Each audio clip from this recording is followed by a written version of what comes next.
Salut à tous et bienvenue dans l'heure des Tchatcheurs. Cap sur la demi-finale de la CAN U17 où la Côte d'Ivoire devra donc rencontrer ce mardi le pays organisateur, le Maroc. Alors la Côte d'Ivoire est-elle favorite face au Maroc à cette question? Les avis sont largement partagés entre nos consultants. Charles Demandé et Martial Goro. Salut à vous, messieurs. Salut Magat. Salut Magat. Comment allez-vous? Ça va très bien. Pour espérer participer à l'émission, un seul geste à faire, 27 21 59 93 99, 27 21 59 93 99. Si vous appelez en dehors de la Côte d'Ivoire, n'oubliez pas le préfixe 00225. Charles Demandé, Martial Gourou, nos éléphantos se sont qualifiés pour les demi-finales face donc aux Lionceaux du Sénégal. Déjà, quelle analyse faites-vous de ce match, Charles Demandé? Écoutez, c'était un match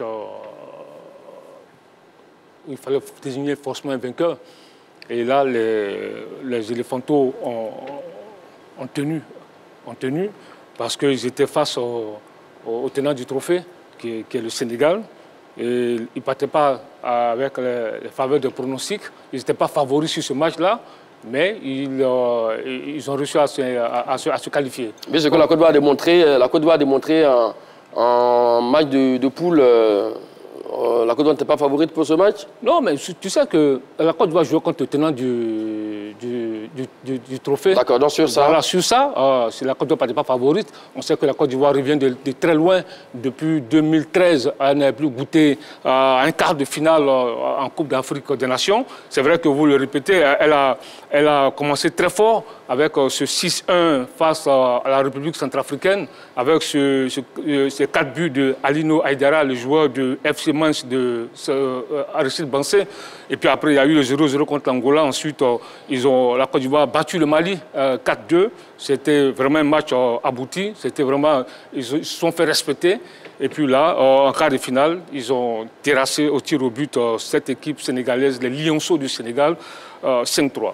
Quel retenez-vous de ce match face au Sénégal? Bon, je pense que c'était un match qui était quand même assez tendu entre Sénégalais et Ivoiriens, parce que les Sénégalais qui sont les tenants du titre ne voulaient pas quand même se laisser avoir par les éléphantos.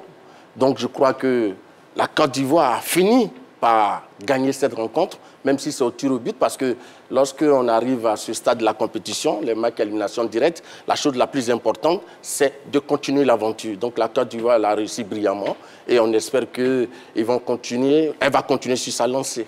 En tout cas, on a senti une équipe très jeune de la part des Ivoiriens, comme la plupart des équipes participantes à ce tournoi. Mais quelle maturité, hein, mon cher Charles demandé, surtout dans la gestion. Ça aurait été une autre équipe. Je pense que en première période, le Sénégal nous a quand même un peu ballotté, mais l'équipe a fait le dos rond, a encaissé le coup sans rompre. Et ça, c'est la maturité donc, de ces jeunes garçons qu'il faudra saluer. Oui, absolument, parce que le coach Diabaté l'a dit avant le match, en conférence de presse d'avant-match, que ça n'allait pas être un match facile, mais il fallait être costaud, il fallait avoir un moral d'acier. Et nos garçons, ils sont allés épuiser dans leurs ressources morales pour contrer cette équipe du Sénégal. C'est vrai que quand tu regardes un peu le parcours des éléphantos, cette édition de 2025, ils ont commencé très fort, contrairement à l'édition de 2013. Ils avaient gagné le trophée, le premier sac de la Côte d'Ivoire en 2013, c'était au Maroc. La Côte d'Ivoire avait commencé timidement avec qu'on appelle un nul contre la Tanzanie. Ensuite, la Côte d'Ivoire a battu à la surprise générale le Nigeria 1-0. Ensuite, la Côte d'Ivoire a fait match nul avec le Ghana. Donc la Côte d'Ivoire a terminé même deuxième de son groupe. Et puis, en quart de finale, en demi-finale, la Côte d'Ivoire a battu le Maroc. Donc, ça vous dit que quand tu regardes un peu les deux parcours, il n'y a vraiment pas photo. L'équipe de 2025 présente un meilleur visage. Alors, effectivement, pour lui, l'équipe de 2025 présente un bien meilleur visage que celle de 2013, même si pour le moment, celle de 2013 a apporté donc le trophée. Vous êtes d'accord avec lui sur ça? Non, pas du tout. Ce n'est pas que l'équipe de 2025 présente. C'est vrai que cette équipe de 2025, offensivement, elle cache du feu. Mais je pense qu'en 2013, c'était quand même un niveau supérieur. Une équipe équilibrée? Oui, plus qu'équilibrée. Une équipe qui était vraiment impressionnante avec les francs caissiers et autres. Donc je crois qu'ici, l'équipe de Côte d'Ivoire mérite vraiment sa présence en demi-finale. Alors, rapidement, comment expliquer le succès de ces garçons à ce mini-succès? Oui, non, d'abord rectificatif. Oui. En 2013, on a fait nul contre le Congo, premier match.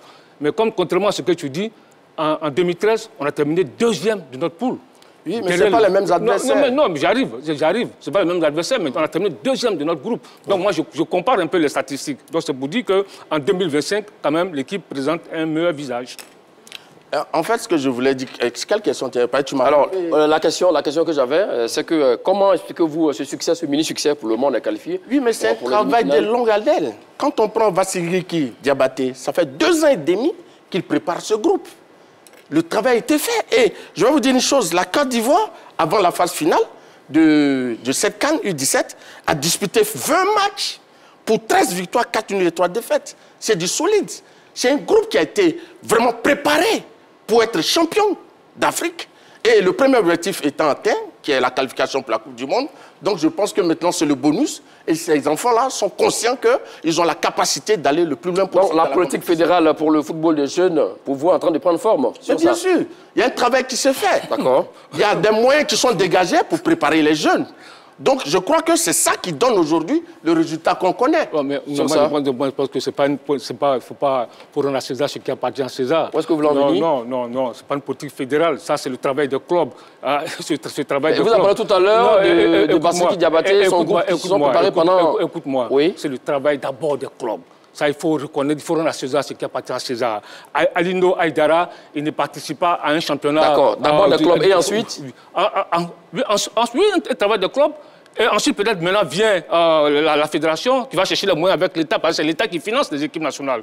Donc, d'abord, le travail, c'est le travail de club. Voilà. Monsieur Magat, oui. Dans toutes les nations, les clubs existent et les sélections existent. Mais si des sélections sont performantes, c'est parce qu'il y a un travail qui se fait au niveau de la sélection. Une politique fédérale, oui. C'est cette politique fédérale qui donne les résultats au niveau de la fédération. Voilà ce que je veux dire. Quand c'est pas bon, c'est la fédération. Quand c'est bon, c'est pas la fédération. Il y a un manque de logique. Mais attends, tu vois, Magat, oui. Tu vois, le discours qu'il tient, c'est ce même discours que des journalistes, encore des journalistes proches de la fédération, en 2013, tenaient. Quand on a gagné la CAN des cadets. Ils ont dit, ah non, c'est la politique fédérale. Je leur ai dit, c'était sur RTI2 à 3e mi-temps. J'ai dit, non, on a reçu des coups. On a reçu un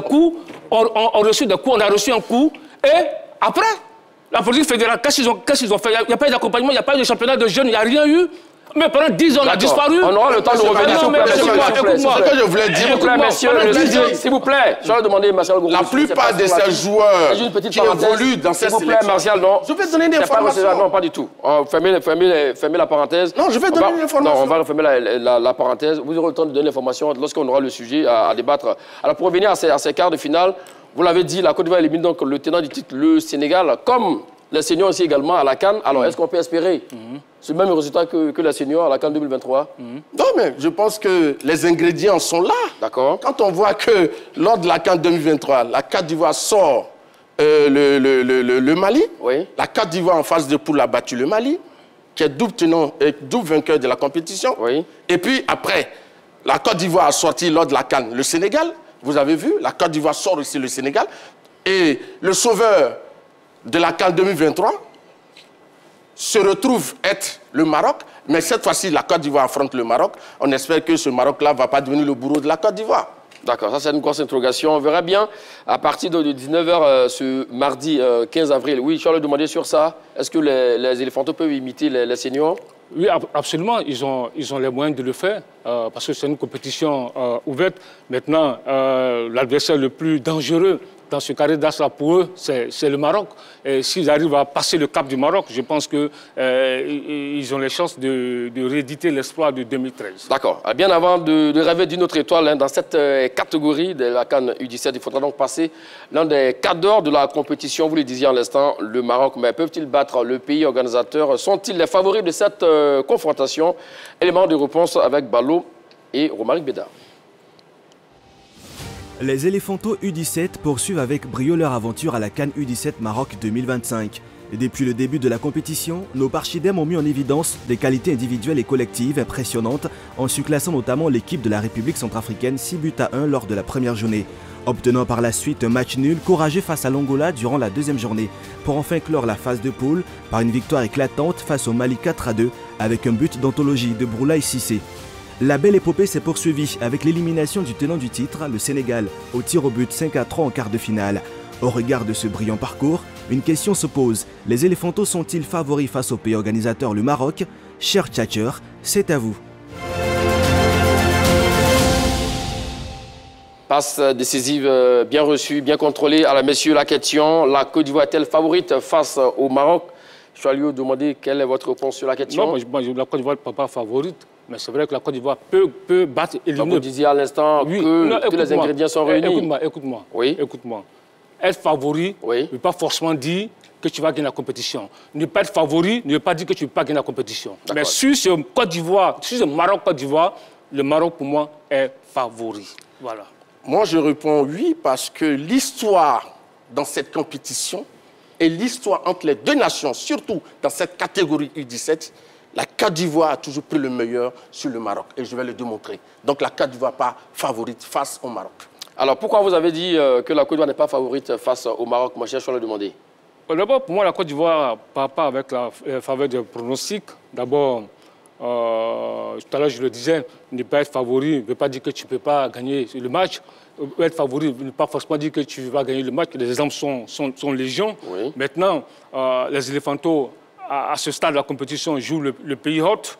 Dans ce genre de compétition, à ce stade de la compétition, le 12e homme compte beaucoup. Rien que par rapport au public, tout ça, c'est fini. Non, vous allez continuer. Tu me coupes comme ça. Je ne vous ai pas coupé, je vais demander. Donc le 12e homme compte beaucoup. Ce n'est pas seulement l'argument. D'accord. Parce que quand tu as un 12e homme, que tu as une bonne équipe, tu peux aller loin. Tu peux avoir un 12e homme et puis ne pas avoir une bonne équipe.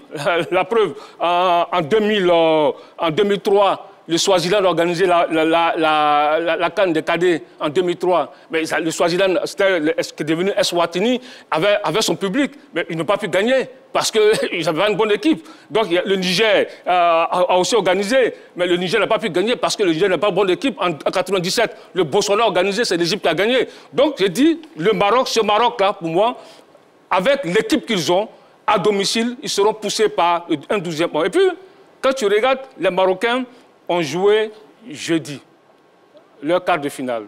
Ils ont battu l'Afrique du Sud 3-1. La Côte d'Ivoire a joué vendredi. On a joué contre le Sénégal. Nous sommes allés au tir au but. Donc, en termes de récupération, ils ont un léger avantage par rapport à la Côte d'Ivoire. Ce sont là d'abord mes deux principaux arguments en attendant de continuer le débat. Je suis vraiment heureux que la récupération soit comptée parce que la dernière fois, la Côte d'Ivoire revenait d'un voyage.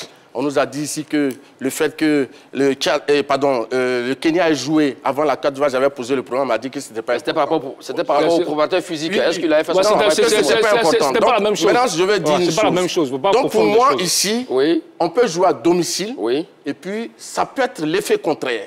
La pression du public. La preuve, vous voyez, il y a une crise entre le public marocain et son entraîneur. Oui. Parce que on trouve que l'entraîneur fait vraiment, il donne de l'avantage à son fils, qui a été double buteur face à l'Afrique du Sud, et il a fait un geste qui n'a pas plu au public, et depuis lors, les gens lui en veulent. Donc, la pression du public peut faire déjouer une équipe. Par ailleurs, pour revenir au sujet du jour, je pense que le parcours, pour moi, des Éléphantos est plus marquant que celui des Lionceaux. Les éléphants battent en phase de poule le Mali, qui a gagné la compétition à 2 reprises, et la Côte d'Ivoire sort le tenant du titre en quart de finale. Et contrairement à la Côte d'Ivoire, le Maroc se retrouve avec la Zambie, la Tanzanie et un autre pays. Mais c'est l'Ouganda, c'est des pays qui n'ont pas une véritable histoire dans la compétition. D'accord. Vous comprenez? Et par ailleurs, la Côte d'Ivoire, je le disais, en 2013, c'était encore au Maroc, face à son public. La Côte d'Ivoire a battu le Maroc en demi-finale et a joué la finale face au Nigeria que la Côte d'Ivoire a gagné. Donc, voilà d'abord mes premiers éléments. D'accord. Alors, vous êtes sur le parcours, hein, l'état de forme des deux nations.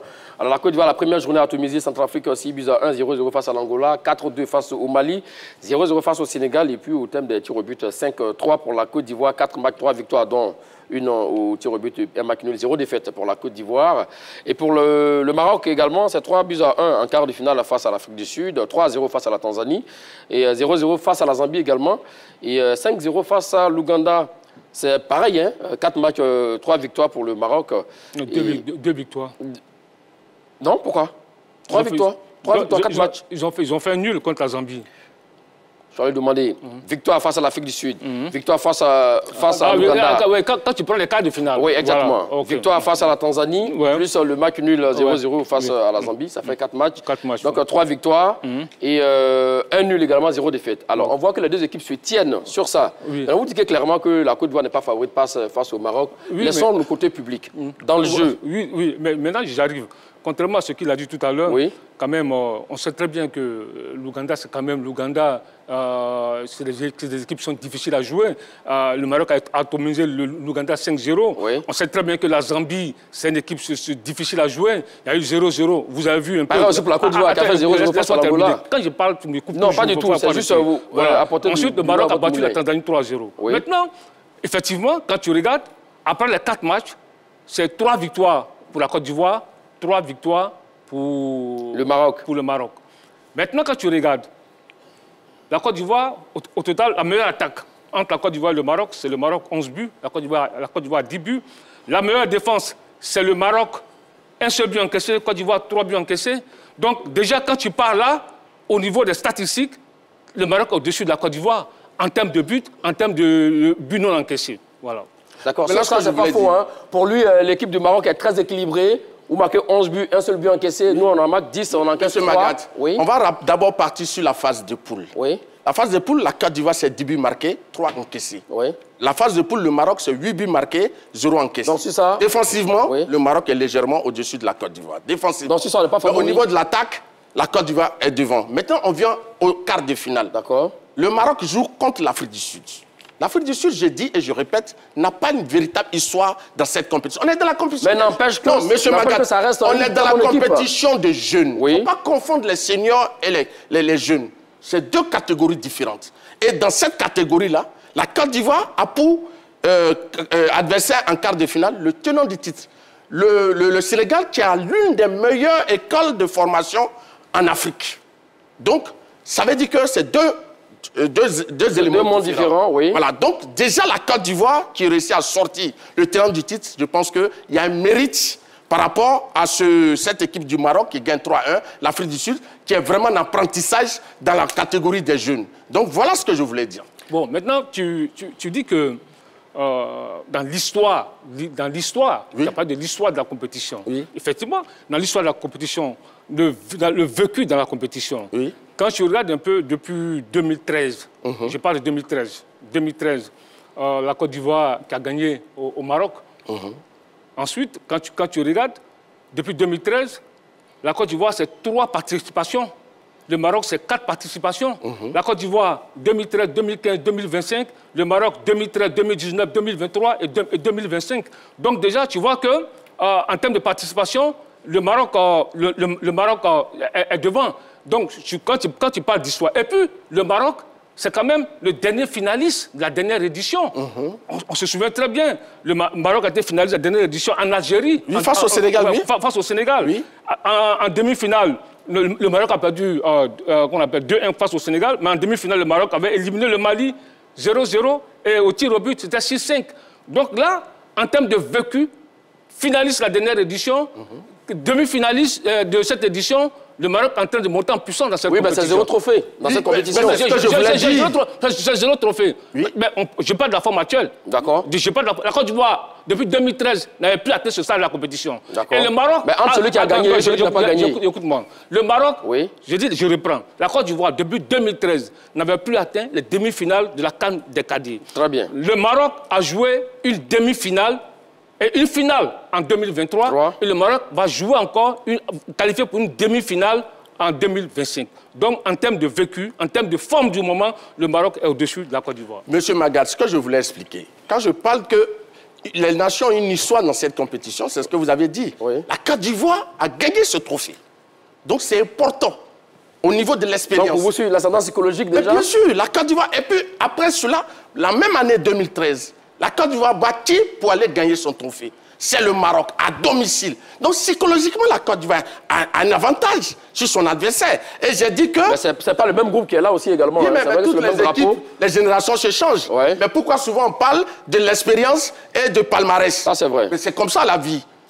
Donc, ce que veut dire. Maintenant, revenons à un fait. Les victoires des éléphantos cadets face aux lionceaux de l'Atlas. On est au mondial de Montaigu, la 50e édition. C'était en avril 2023, il y a seulement 2 ans. En phase de groupe, la Côte d'Ivoire a battu le Maroc 1-0. On vient, lors de la première édition du tournoi du programme de développement des talents FIFA, TDS de U17 en 2023 à Rabat, encore, la Côte d'Ivoire a corrigé le Maroc 6-0.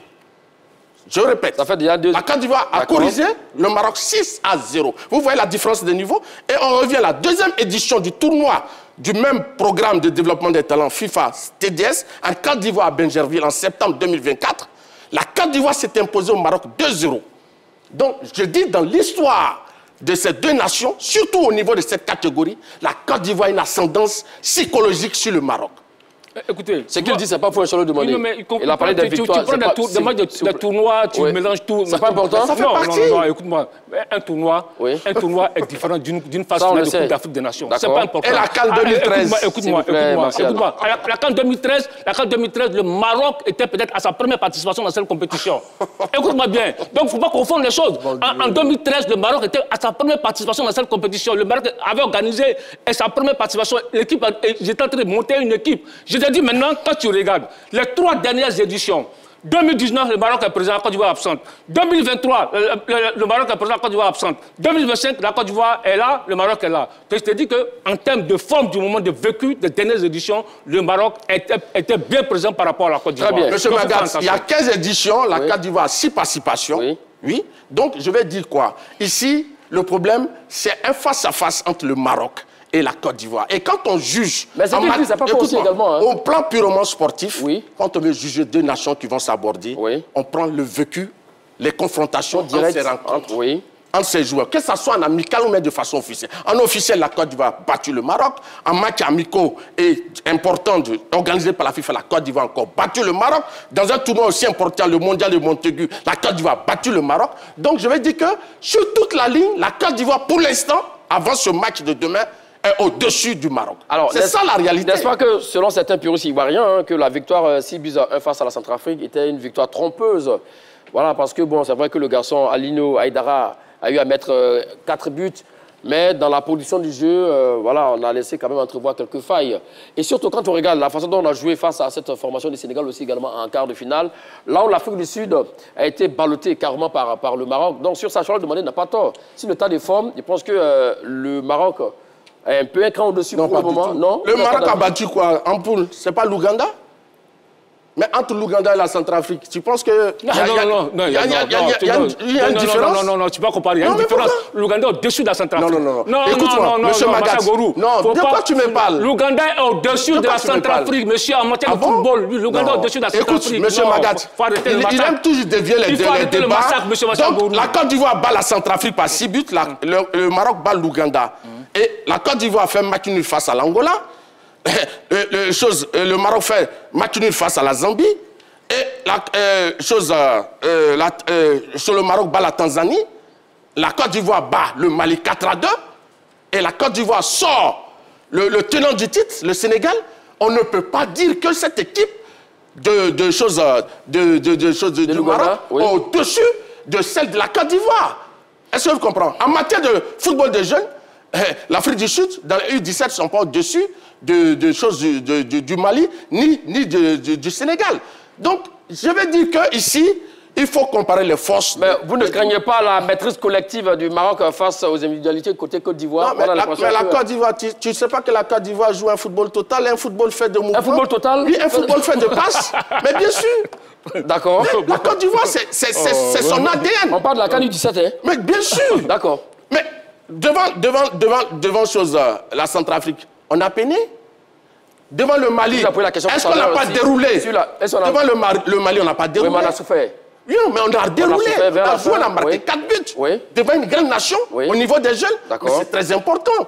Donc, je crois que la Côte d'Ivoire, ici, a son mot à dire. Je donnais les éléments. On est parti sur la CAN, la compétition dont il s'agit. La Côte d'Ivoire est en avance sur le Maroc. On a pris les autres rencontres entre les deux nations, que ce soit dans un tournoi ou un match amical, la Côte d'Ivoire encore au-dessus. Voilà les certitudes. On ne peut pas sortir de là pour parler d'autre chose. Mais ça, c'est clair. Tu sais, quand tu parles de certitude, justement, quand tu parles de certitude, je suis en train de te dire que le Maroc, ces dernières éditions de la CAN de U17, le Maroc est présent.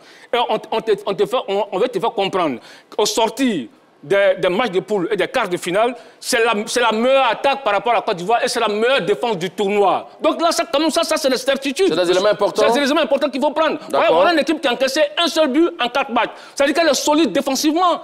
Elle marque beaucoup de buts, elle a 11 buts inscrits. Elle a inscrit 3 buts contre l'Afrique du Sud. Elle a dynamité l'Ouganda 5-0. Elle a battu la Tanzanie 3-0. Il faut faire attention. Monsieur Magat, la Côte d'Ivoire est sortie comme meilleure attaque de la phase de poule.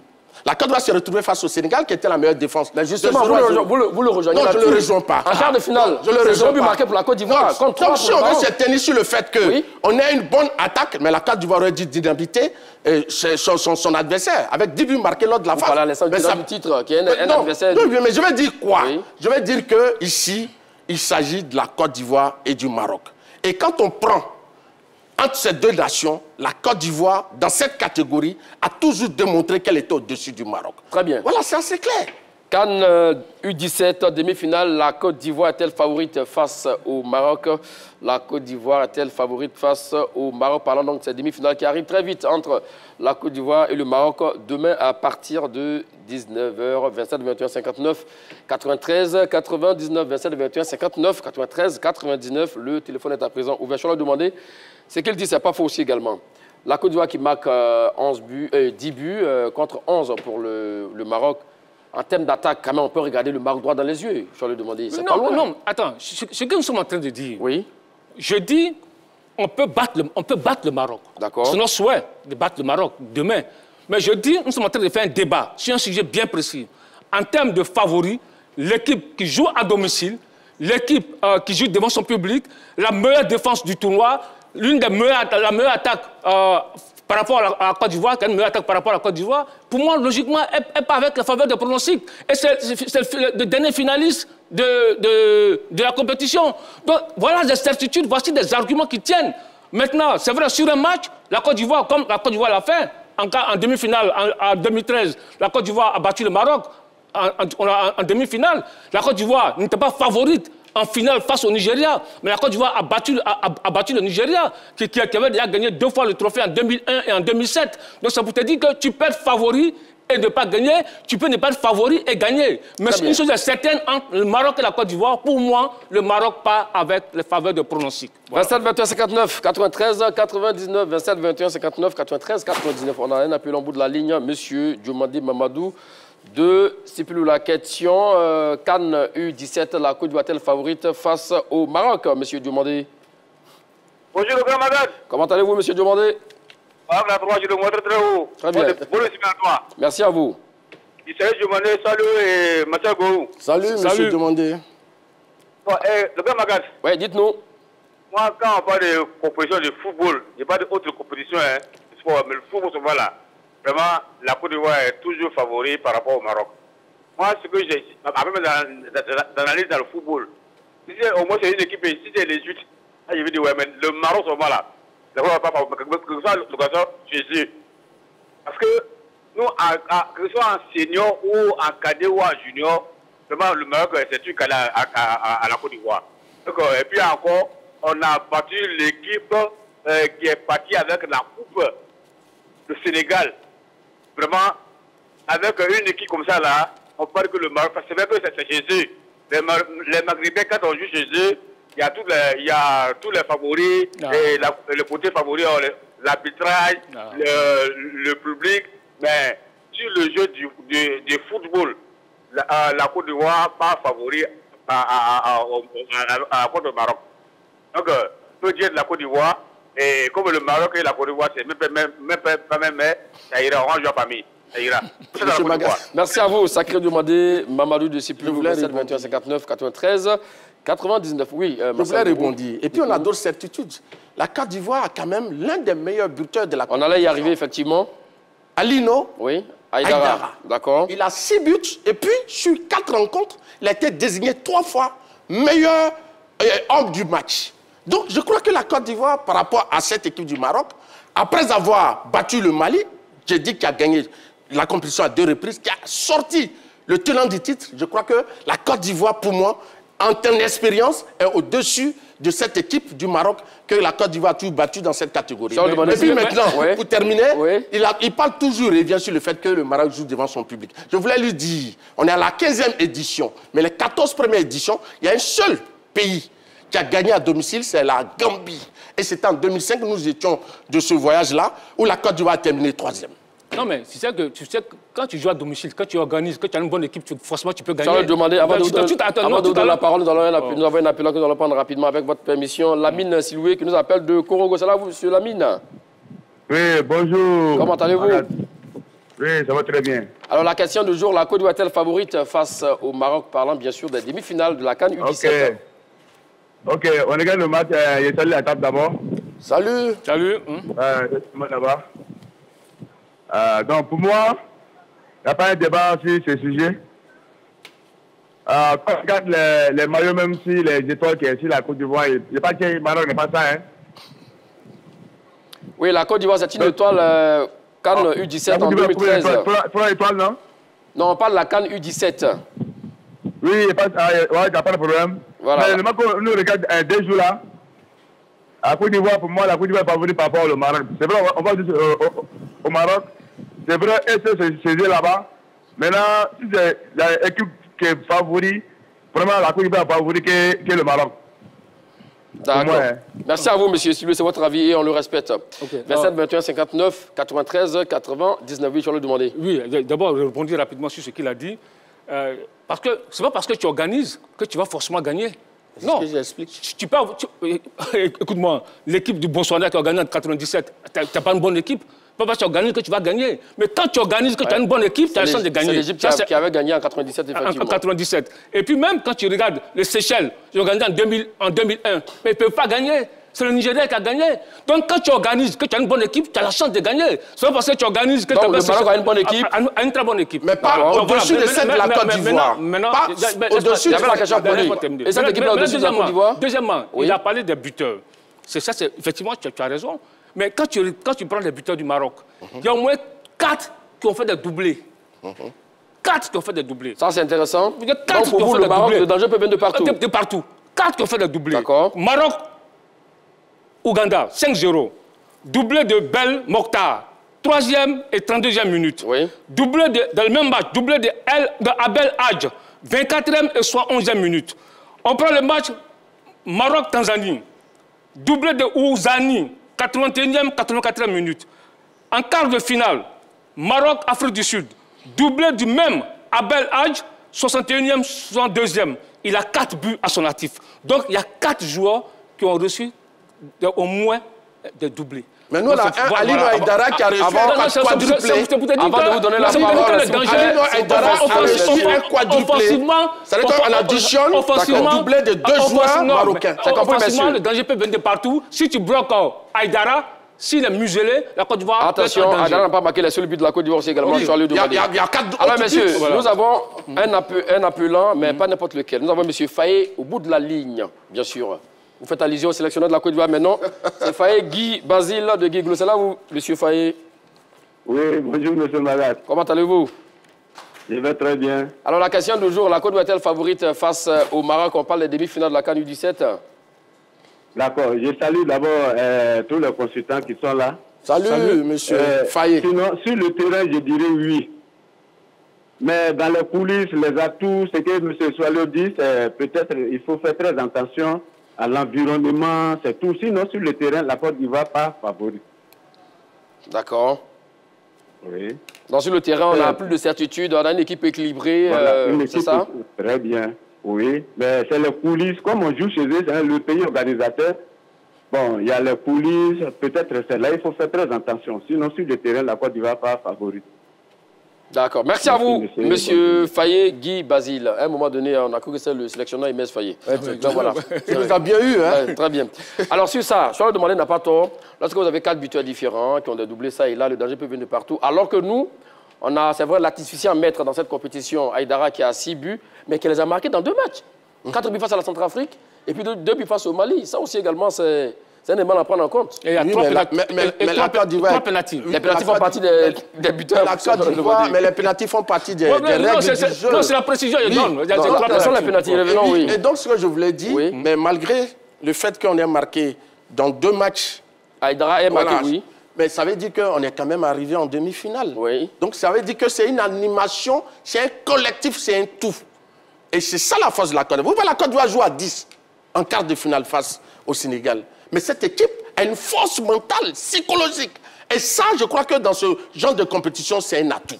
Et c'est important. Mais pour revenir sur l'équilibre, parce que nous, on encaisse 3 buts, ils encaissent 1 but, là, ici également. Bon, vous ne craignez pas... Non, M. Magat, si c'était le cas, oui. Côte d'Ivoire, je vais encore revenir malheureusement sur le cas de la CAN 2023. Oui. Vous avez vu qu'on a coulé face à la Guinée équatoriale.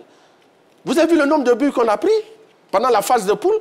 Mais on a retrouvé notre équipe de Côte d'Ivoire. C'est une nouvelle compétition. Oui. Et ça, c'est des matchs à élimination directe. C'est des matchs coupérés. Ça n'a rien à voir avec les matchs de phase de poule. La Côte d'Ivoire existe, elle est encore en vie. Elle est face au Maroc. Et je dis que dans l'histoire des 2 nations, surtout dans la catégorie des cadets, la Côte d'Ivoire a toujours battu le Maroc. Très bien. Je pense que la Côte d'Ivoire peut répéter ça. Pour vous, collectivement, le Maroc a plus de certitude.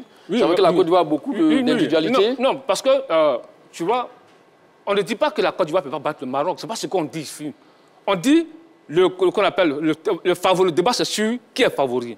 Donc, je dis, pour moi, le Maroc est favori. Maintenant, collectivement, dans le jeu, ils ont montré beaucoup de certitude. Dans la possession, dans l'impact. Pour passer, la Côte d'Ivoire joue bien, on a déroulé aussi également. Oui, la Côte d'Ivoire joue très bien, mais le Maroc aussi, dans le jeu, a montré beaucoup de certitude. Défensivement, c'est une équipe qui est solide. Au milieu du terrain, ça récupère le ballon, les sorties des balles sont intéressantes, les transitions sont réussies. Offensivement, ils arrivent à être efficaces. Donc, je pense que, pour moi, quand tu regardes tout ça, sur le papier, les lionceaux de la classe, moi, sont favoris face à la Côte d'Ivoire. La Côte d'Ivoire peut terrasser les lionceaux. Monsieur Magat, je peux dire quelque chose. Allons-y. Contrairement au score du Maroc face à l'Afrique du Sud, un score de 3-1, oui. Mais ce Maroc n'a pas tenu le match. Les statistiques sont en faveur de l'Afrique du Sud. On prend au niveau des tirs cadrés. Le Maroc, l'Afrique du Sud en a eu 6, le Maroc en a eu 8, oui, au niveau des tirs cadrés. Mais au niveau de la possession de balles, le Maroc avait 41% et l'Afrique du Sud avait 59%. Vous comprenez? Et au niveau des passes, c'est encore l'Afrique du Sud qui avait plus de passes que le Maroc. Donc, et finalement, qui a gagné? Non, je sais que le Maroc a gagné. Ouais. Ça, c'est vrai. Mais quand il dit qu'ils avaient des certitudes, ils ont été réalistes. Ah ben, oui, voilà. ils ont été réalistes. L'équipe qui est réaliste, qui est tueuse devant les buts, c'est un danger permanent. Non, c'est pas forcément. C'est pas le même match. Mais écoutez, c'est deux réalités différentes. La Côte d'Ivoire, ici, avec le groupe qu'on a vu, oui. C'est une équipe qui est vraiment équilibrée. Des joueurs qui sont soudés. On voit plus l'effort collectif que les individualités. Ah, c'est pas la vie pour beaucoup, hein. Pour beaucoup, ce sont les individualités qui portent... Non, ce n'est pas vrai. Bon, quand tu regardes l'équipe de Côte d'Ivoire, oui. Si on n'était pas une équipe équilibrée, oui. Une équipe qui jouait dans un collectif, mais la Côte d'Ivoire serait tombée face au Sénégal. Tu vois ce que tu dis. Oui. Tu vois que... tu dis que contre l'Afrique du Sud a dominé en termes de possession, l'Afrique du Sud. Mais ils ont été cliniques, ils ont été réalistes. Le réalisme, donc il faut faire attention à une telle équipe. Ce n'est pas tout le temps. Attends, mais écoute-moi. Pour moi, ce n'est pas ils ont fait 0-0 contre une équipe de seconde zone. Et nous, on a fait 0-0 face à l'Angola. Écoute-moi, tu as donné un argument. Je suis en train de te dire Justement, il faut faire attention à une telle équipe en termes de réalisme, en termes d'efficacité. Tu dis, en termes de possession, elle a été dominée. Mais elle a gagné le match 3-1. Donc, il faut faire attention à elle. Alors, pour lui, sur ça, le score est flatteur.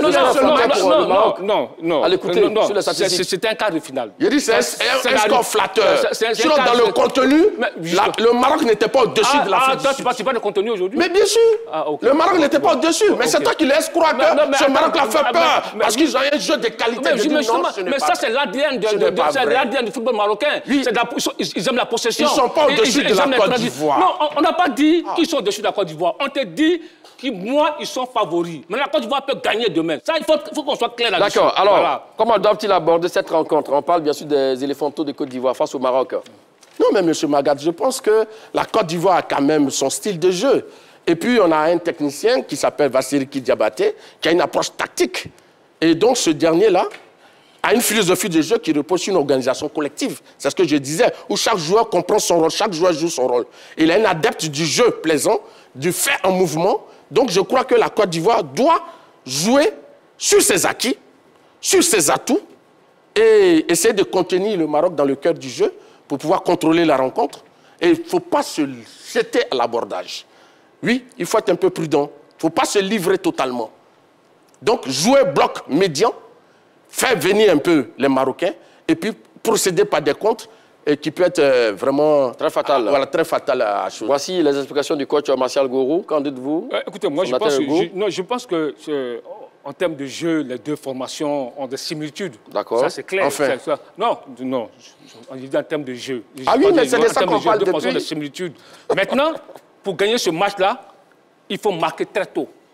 Comme on l'a fait face à Centrafrique, comme on l'a fait face au Mali, il faut rendre le match facile. Parce que quand tu regardes le match contre Centrafrique, au bout de 30 minutes, c'était 3 buts. 6e, 13e, 21e minute contre la Centrafrique. On a plié le match. Contre le Mali, au bout de 20 minutes, c'était 2-0. Donc, ce genre de match, il faut rendre ça facile. Et ensuite, après, on a relâché. Hein. Ça, c'était très difficile aussi. Mais parce que si tu ne marques pas tôt, si tu ne marques pas vite, pour faire douter l'adversaire, forcément, à un moment donné, quand l'adversaire se retrouve... pour vous, la clé, il faut marquer tôt pour faire douter l'adversaire. Voilà, il faut marquer tôt. Il faut profiter de ces temps forts et puis essayer d'être en vie durant les temps faibles. Parce que marquer tôt, c'est en fonction aussi de la façon dont l'adversaire joue. Quand les buts qu'on a marqués très tôt contre les équipes, c'est parce que la période, les adversaires étaient en dedans. Donc, tu ne peux pas jouer contre le Maroc et puis te lancer. Il faut d'abord regarder. Si ça vous dit la même chose, il faut regarder l'adversaire. Ses actions dans les temps forts. Oui, il faut regarder, bien sûr, il faut regarder l'adversaire, voir sa stratégie en fonction, évoluer en fonction de la stratégie. Alors, quel danger guette la Côte d'Ivoire sur ça? Est-ce que le fait qu'on ait gagné le Maroc en 2013, ça y est dans les têtes encore, on va revenir non, je pense que ça ne peut pas être un frein. Maintenant, la Côte d'Ivoire, le danger qui guette la Côte d'Ivoire, c'est qu'elle ne joue pas sur sa valeur.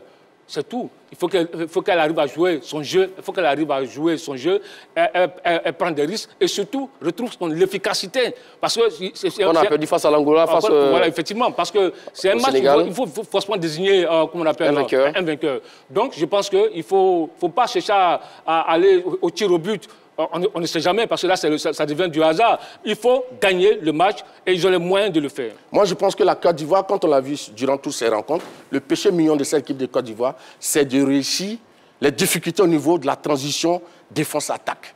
La Côte d'Ivoire, quand elle récupère le ballon, a du mal à ressortir le ballon et a tendance à les balancer, à jouer des balles longues. Et ça, c'est dangereux parce que le ballon revient aussitôt. Si on corrige cela, ça va permettre l'efficacité de l'attaque des Côte d'Ivoire. Vous gardez la même, Martial Gourou, pour les 30 secondes au Japon. Autour de la même question, la Côte d'Ivoire est-elle favorite face au Maroc? Oui, je dis que la Côte d'Ivoire est favorite parce que je m'appuie sur des certitudes.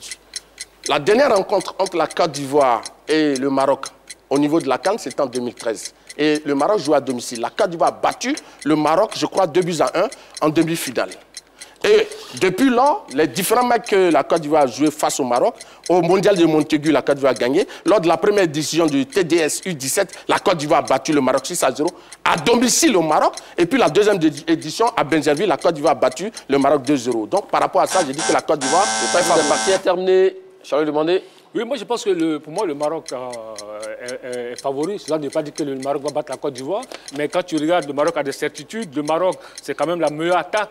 Le Maroc, par rapport à la Côte d'Ivoire, le Maroc, c'est la meilleure défense du tournoi, un seul but encaissé. Le Maroc finalise la dernière édition. Sur les 3 dernières éditions, le Maroc est présent. Le Maroc va jouer à domicile. Le Maroc aura le soutien de son 12e homme. Le Maroc a un jour de repos par rapport à la Côte d'Ivoire. Donc je pense que pour moi, en termes de... Le temps que vous êtes parti est terminé. Malheureusement pour vous, Charles Demandé, vous n'avez pas pu bien faire votre conclusion. Une chose est sûre et certaine, les deux équipes sont très en forme. Et celle qui parviendrait à maîtriser ses nerfs serait bien partie dans cette demi-finale. Espérons que ce soit donc le cas pour la Côte d'Ivoire. Maroc-Côte d'Ivoire, on l'a dit, c'est demain à 19h. Qui parmi nos consultants, Charles Demandé et Martial Gourou a donc survolé le débat sur l'adresse, la page Facebook officielle de la 3. Merci à vous, Charles Demandé. Merci à vous, Martial Gourou. Merci, Magat. Merci aux équipes en régie autour de la réalisatrice Chimène Yobouingbe et au direct chef Guy Serge Kadio. Le débat plaisir, c'est toujours sur la 3. Allez, salut.